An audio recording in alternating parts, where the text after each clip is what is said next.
ಹೇಳಪ್ಪ ಅಣ್ಣ, ಈಗ ಯಲಹಂಕ ತಾಲೂಕೊಳಗ ಪ್ರಮುಖ ಸಮಸ್ಯೆ ನೋಡಿ. ಮೊನ್ನೆ DC ಮೀಟಿಂಗ್ ಪೊಲೀಸ್ ನಾಕು ಅಂದ್ರೆ ಪೊಲೀಸ್ ನಾಕಿಲ್ಲ. ಪಾದಚಾರಿಗಳು ವಿದ್ಯಾರ್ಥಿಗಳು ದಾಟಕ್ಕಾಗಲ್ಲ NES ಹತ್ರ. ಆಮೇಲೆ ಅದೊಂದು ಈಗ ಯಲಹಂಕ ತಾಲೂಕಿಗೆ ಪ್ರಮುಖ ಸಮಸ್ಯೆ ಏನ್ ಹೇಳ ಇದು. ರೈತರಿಗ ಸರಿಯಾಗಿ ಅಧಿಕಾರಿಗಳು ಸ್ಪಂದಿಸಲ್ಲ. ಆಮೇಲೆ ಎಲ್ಲ 70ರಿಂದ 80% ಅಧಿಕಾರಿಗಳು ಇದೇ ತಾಲೂಕೊಳಗೆ ಇಲ್ಲಿಂದ ಅಲ್ಲಿಗೆ ಅಲ್ಲಿಂದ ಇಲ್ಲಿ ಗ್ರೌಂಡ್ ಹೊಡಿತಾರೆ.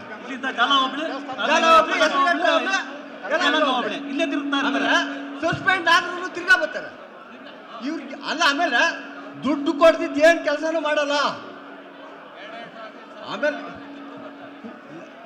ಕೋಡಿ ಮಾಡಕ್ 30 ಲಕ್ಷ ಲಂಚ ಕೇಳ್ತಾರೆ. ಎಲ್ಲಿ ಕೊಡೋದು ರೈತರು? ಇಲ್ಲ, ಯಾರು ಬರ್ಕೊಡು, ಬರ್ಕೊಡ್ತೀವಿ, ರೆಕಾರ್ಡ್ ಸಮೇತ ಕೊಡ್ತೀವಿ. ಬರ್ಕೊಡು.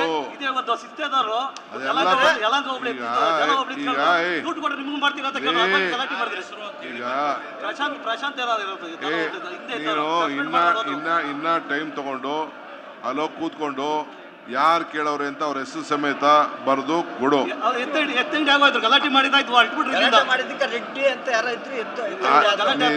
ನೀವು ಏನಿದೆ ಬರ್ದು ಕೊಡಿ ಅಷ್ಟೇ. 18 ಸಮಸ್ಯೆ ಪಕ್ಕ ಯಲಹಂಕ ತಾಲೂಕು ಸಮಸ್ಯೆಗಳು 18 ನಾವು. ಓಕೆ, ಇವ್ ಬಗೆಹರಿದು ಬಿಟ್ರೆ ಅರ್ಧ ಸಮಸ್ಯೆ ಬಗೆಹರಿದಂಗೆ.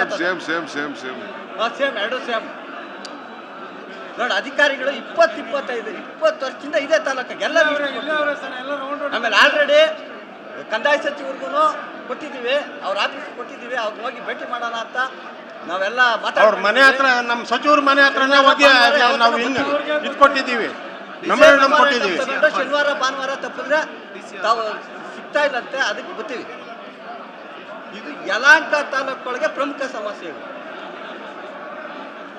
ಗುರುಗಳ ಇದು RKCR 725 ಯಾವ ಬೇಸಿಕ್ನ ಕಡ್ದ ಮೇಲೆ ಅದು ಕುಂದರ್ಸ್ಯವ್ರೆ. DC ಅವರು ಪರ್ಮಿಷನ್ ಕೊಟ್ಟವ್ರೆ, ಸೇಲ್ ಪರ್ಮಿಷನ್ನು. ವಿಧಾನಸೌಧದಿಂದ ನಮ್ಮ ರೆವಿನ್ಯೂ ಚೀಫ್ ಸೆಕ್ರೆಟರಿ ಅವರು ಪರ್ಮಿಷನ್ ಕೊಟ್ಟವ್ರೆ, ಕೋಡಿ ಆಗಿದೆ. ಯಾವ ಬೇಸಿಕ್ನಾಗ ಇವರು ಎಂಟ್ರಿ ಮಾಡ್ಯಾರೆ RKCR 725 ಅಂತ ಹೇಳಿ ನಮ್ಗೆ ಅದು ಮಾಹಿತಿ ಬೇಕು. ನಾನು DC ಅವ್ರ ಗಮನಕ್ಕೆ 1 ತಿಂಗಳಾಗಿದೆ, ಅಲ್ಲಿಗೆ ಕಳಿಸಿದ್ದೀನಿ. ನಮ್ಮ ತಾಲೂಕು ಆಫೀಸ್ನಾಗ ಯಲಹಂಕದ ಒಂದು ಅರ್ಜಿ ಬರ್ಕವ ಸಪ್ರೇಟಾಗಿ. ನಿನ್ಗೆ ಏನ್ ಬೇಕು ಒಂದು ಅರ್ಜಿ ಬರ್ಕೊಂಡ್ ಬಾ. ಇದೆಲ್ಲ ಹಳೆ ಕಾಪದ, ಅದು ಬಿಟ್ಬಿಟ್ಟು 1-2-3 ಹಾಕ್ಬಿಟ್ಟು ಬರ್ಕೊಂಡ್ ಬಾ. ನಮ್ಮ ಸಾಹೇಬ್ರ ಕೈ ಕೊಟ್ಬಿಡ್ಲಾ ಸರ್? ಈ ಬೇಡ, ಅರ್ಜಿ ಬರ್ಕೊಂಡ್ ಬಾ. ಅರ್ಜಿ ಬರ್ಕೊಂಡ್ ಬಾ ನೋಡಿ.